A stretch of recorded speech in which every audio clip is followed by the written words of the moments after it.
Are you ready to live life to the full? Are you ready to rise up and live a life of honor? Are you ready to boldly step into a life of courage? This is the Manlihood ManCast. Hey guys, Josh Hatcher here for the Manlihood ManCast. Listen, we have been talking about things that men don't want to talk about. This is a 5-part series. This is part 2. Today we're going to talk about some things that men don't like to talk about, particularly porn and masturbation. Yeah, I know. It's awkward, and this is one of those conversations where we're probably going to wrap things up, and you're going to be like, I never want to talk about that again. That's all right. We'll discuss it, because there's some things we should be discussing about this. So, we'll talk about that right after this. Hey, man. I see you. I see your fire going out. I see your marriage barely holding on. I know you're broke, wore out, and at the end of your rope. I've been there. It sucks. Sucks the spark right out of you. Till all you have is a pile of wet wood. It feels like it's never gonna burn. I can't fix your problems. I can't make her love you again. I can't lose 50 pounds for you or fill your bank account. But I can remind you of who you are. I can share some of my fire. I can help you make a plan to get your life back on track. So let's go. Let's do this. Let's reignite our lives. There's a lot at stake. No one wants their marriage to end in divorce. No one wants to wallow in despair or to the dark places that follow. So let's do it.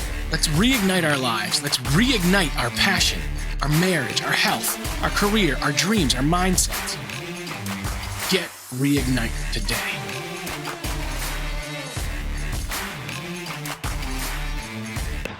Hey, welcome back to the Manlihood ManCast. I'm your host, Josh Hatcher, broadcasting from my backyard.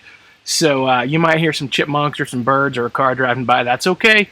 It's kind of a peaceful place. So I thought this would be a good place to talk about one of the things, well, two of the things that kind of go together that men don't like to talk about. And before we get into that, let's take a quick look at some ways that you can help manlyhood. Our mission is to help men be better men, and you can do that by sharing our podcast, sharing our page, the posts that you see on our page. If there's a manly quote that you like, share it with your friends.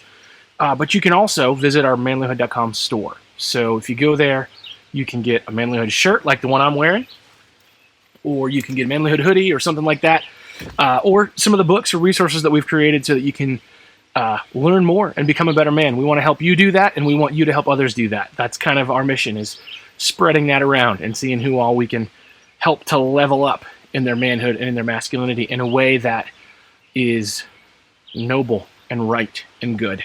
So that's what we do, and we want your help to do it. So please help us out with that. Also, I got a book that I want you to check out. It's called Reignite. You can get it if you go to manlihood.com/reignite. It's a fantastic book that's going to help you take back control of your life. I know a lot of people feel like their fire has gone out.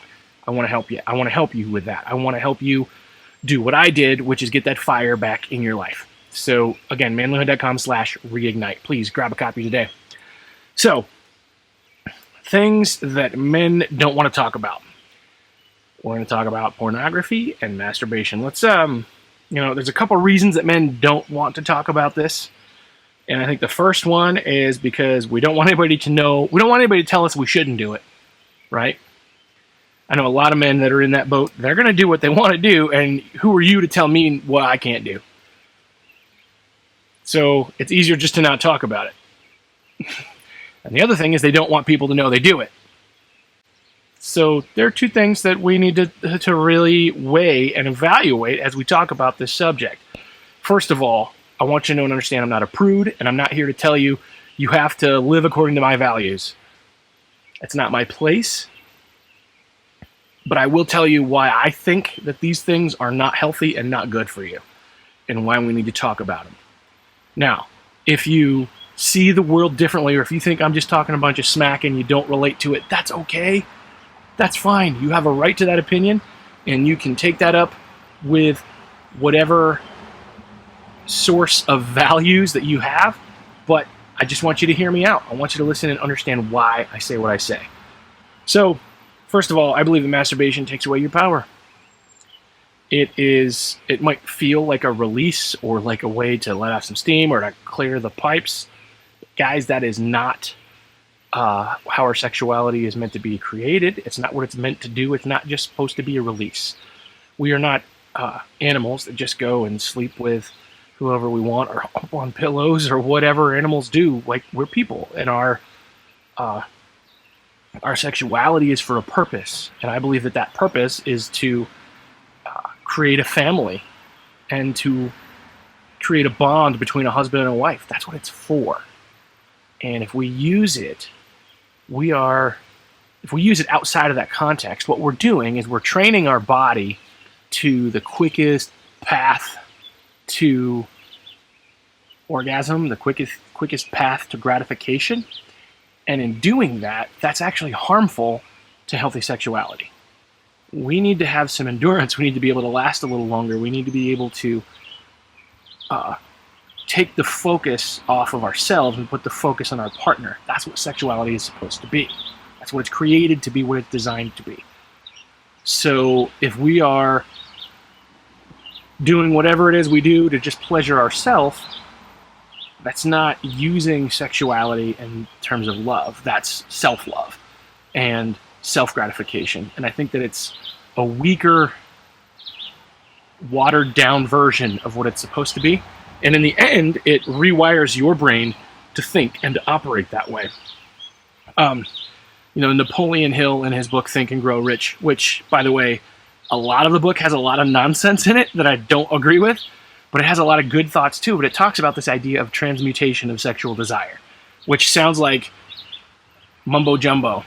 But his point is, we often take our desires that we have and we assume that they're sexual.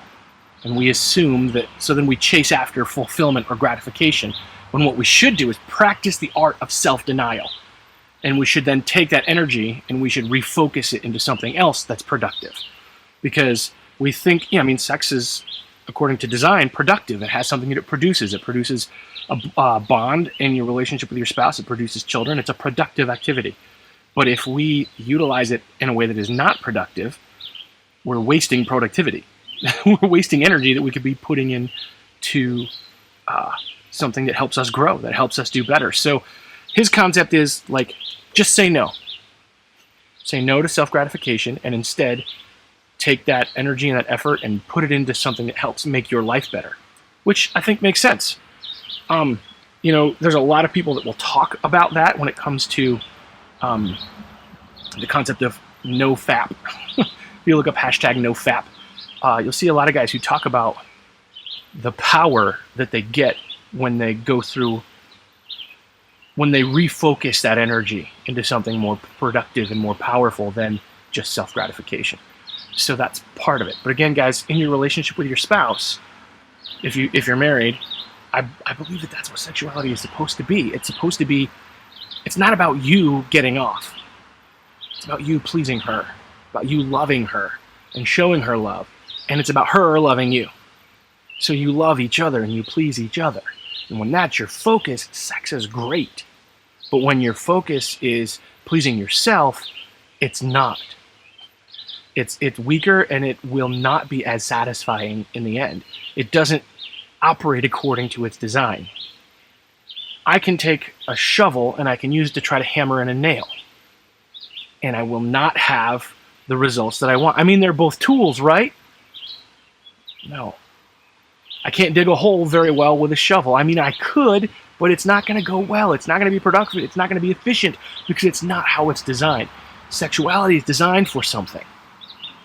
And if we use it in a way that doesn't fulfill that design, it's not going to get the results that we want. And then when we try later, so that's the thing, right?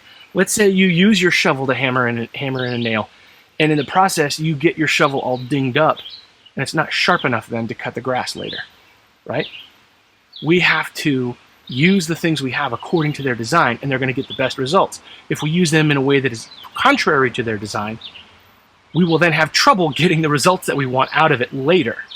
I feel it's the same thing with sex. That's why masturbation really needs to be thought about and talked about and taught. It's about controlling yourself.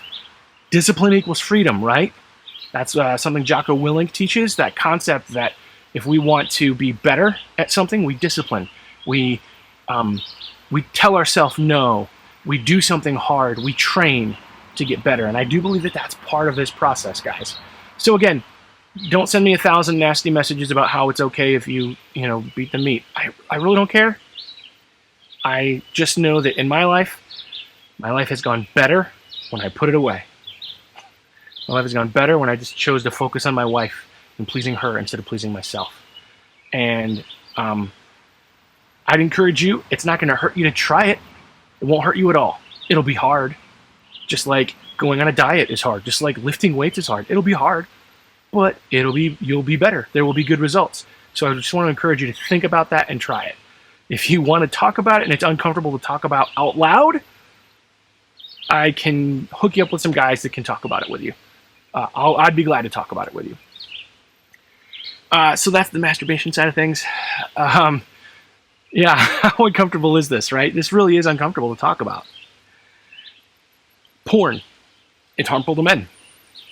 Guys, it has an impact on your brain when you watch porn. A lot of impact on your brain in a lot of ways.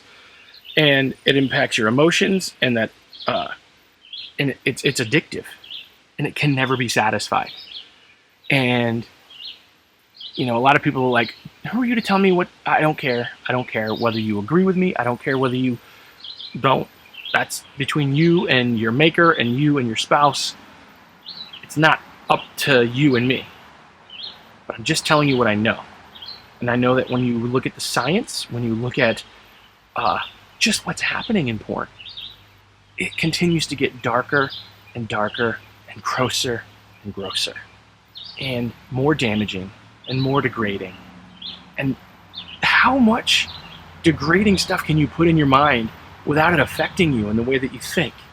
Porn is harmful to women, guys. It's harmful to men because of its addictive nature, because of the chemicals that get released when you are thinking that way. But it's harmful to women too, because it teaches men to devalue women and to degrade women. It's a nasty downward spiral of degradation that just continues. I mean, I want you to really think about it. How is it healthy to do the things that you see them do in the porn? Really, that's healthy sexuality? To degrade and call names and to hit and to hurt somebody? No. I used to look at porn, and we'll talk about that in a minute, but I can tell you that even then, it starts out kind of mild, kind of tame, kind of softcore, and then you just kind of gradually get deeper and deeper and deeper and deeper and deeper, and you start seeing things that you really wish you hadn't seen, and then those images are burned in your brain. But the stuff that they do, and it has only gotten worse since the days when I was looking.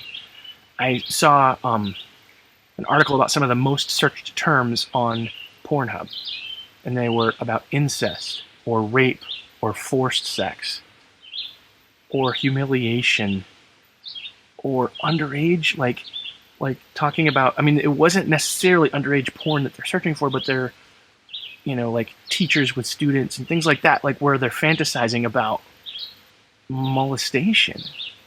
Like, that's dark. And it's just mainstream porn now, that we can simulate these dark things and think they're okay. It just keeps going downward, and it just keeps getting worse. And our desire for it continues to do that too. Our desire for it gets darker and more twisted and further away from what the point of sexuality always was. So, I want to make that clear, guys. It is degrading. It is not what sexuality is meant to be.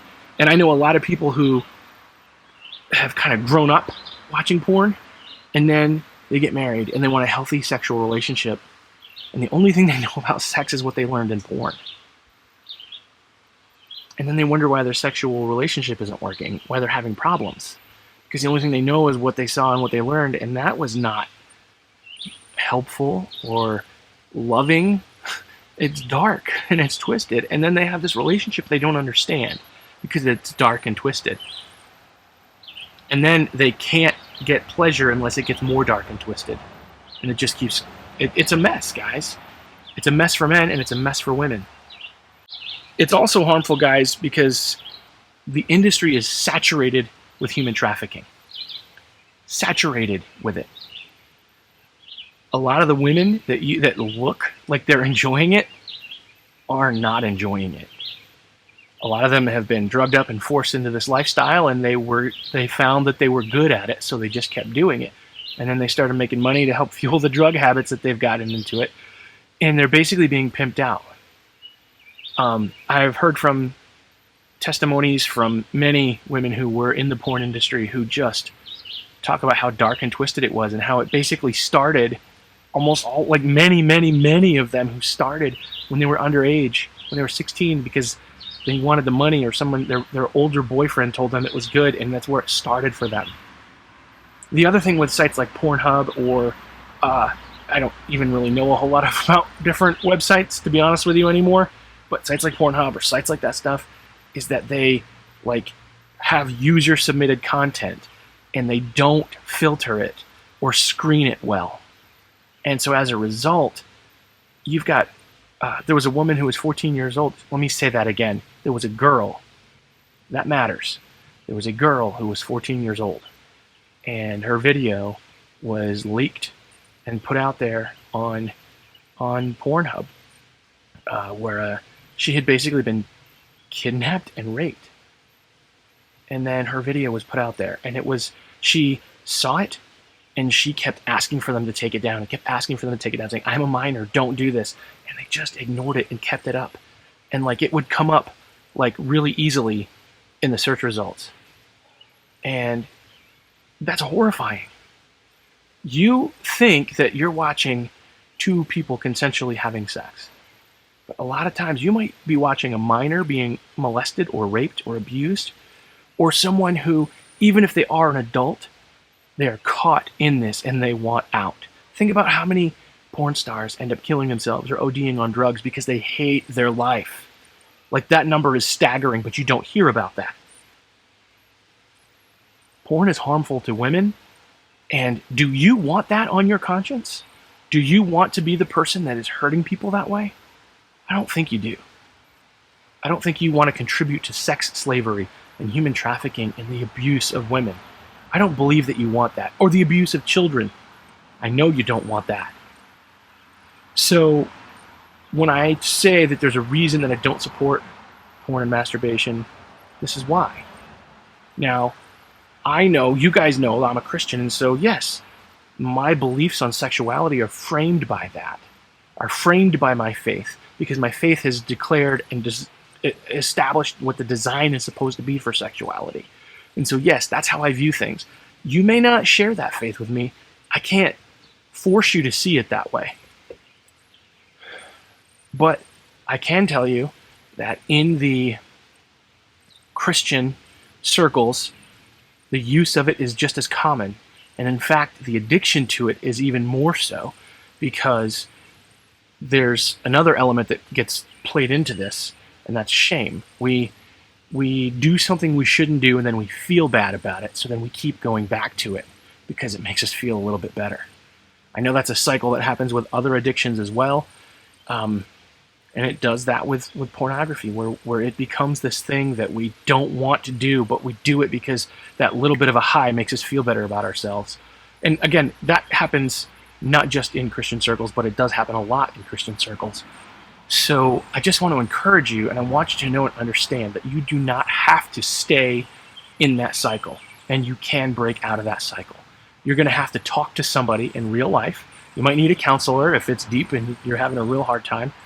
But if nothing else, you need some guys who have a like mind about it that you can talk to and say, I gotta cut this off. You know, I think about my dad, and those of you who knew my dad know my dad was an awesome guy. He had friends who would sit near him and say, man, I just need to quit smoking. And he'd be like, well, just quit. And like, I tried and I can't. And he says, okay, well, I'll do you something. I'll do a favor for you. He says, I'm going to pray that every time you smoke a cigarette, you get sick. And they're like, okay, yeah, I want to quit smoking. And then they come back to him a week later and they're like, dude, thanks a lot. Because now they want to have a cigarette and they get sick every time they smoke one. So I guess that's what my hope is for you, is that when you are tempted to start looking at porn, I want you to see what I've put in your head. I want you to see those truths about the fact that the woman that you are getting turned on by is someone that may have been kidnapped, tortured, raped, forced to be in that position that she's in, and feels like she has no way out and is trapped. That's somebody's daughter. That's somebody's sister. Could be your daughter, could be your sister. That ought to change your perspective a little bit. And I'm hoping that you see that all the time. I'm hoping that this ruins porn for you, to be honest with you. Yeah, I know you're going to hate me for it, but I don't care. Because I don't want to see that to continue. The fastest way that we could stop this stuff from doing what it's doing and doing the harm that it's doing is to stop buying it, to stop fueling that industry, to stop participating in this stuff. That's what's really gonna make it better for women, is if we stop contributing to it. You know, guys, I was at one point addicted to porn. I looked at it a lot. You know, I have some things in my past, in my history, that kind of caused me to be thinking about some of these things younger than I probably should have. So things like masturbation and things like porn, which I honestly didn't have a whole lot of access to when I was younger. Most of the time it was, you know, turning the cable channel to 50 where it was all scrambled, and maybe you'd catch a glimpse of a breast on Cinemax or whatever. You know, that was what I did. You know, or I'd watch you know, the workout channel.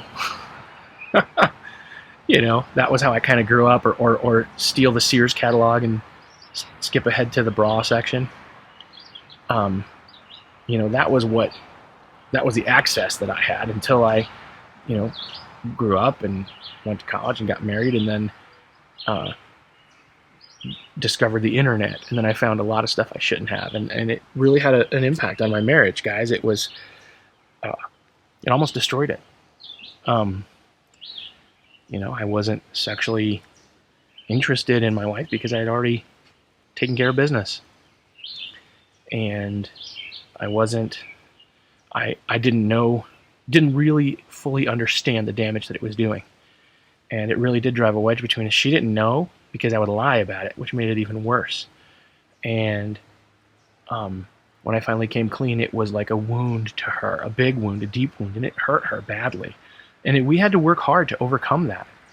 And, you know, we still sometimes, you know, she may not trust some of the things I'm doing or what I'm doing because of the fact that I betrayed her trust with it in the past. And so I just want you to know and understand, like, I'm not just making this stuff up. Like, I've lived it, I've seen what it does, and I've experienced it, and it's harmful. It's harmful. And you can try to justify it and make excuses for it and explain it all you want. I know what it does because I've seen it. And it's not just because of my Christian perspective on it that it's a problem.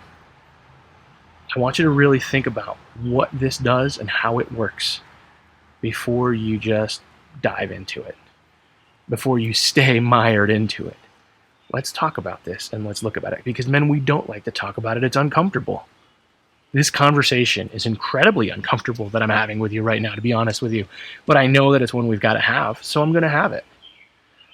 If you guys want some facts or numbers or statistics or stories of people so that you can really know and understand the stuff that I'm telling you about the porn industry and what is going on there, and maybe even some help for how to get out of it, go to fightthenewdrug.com. And you're going to find out a lot of stuff that you might not want to know. But it's going to help you to know. So, again, the link for that will be in the show notes if you want to check it out. I know that there are other, you know, websites and filters and things like that out there that can help you to limit access to it. We could talk another day about some ways to maybe kind of break the cycle. When you're in the middle of it, it's really hard to just stop. So we could talk about what that looks like.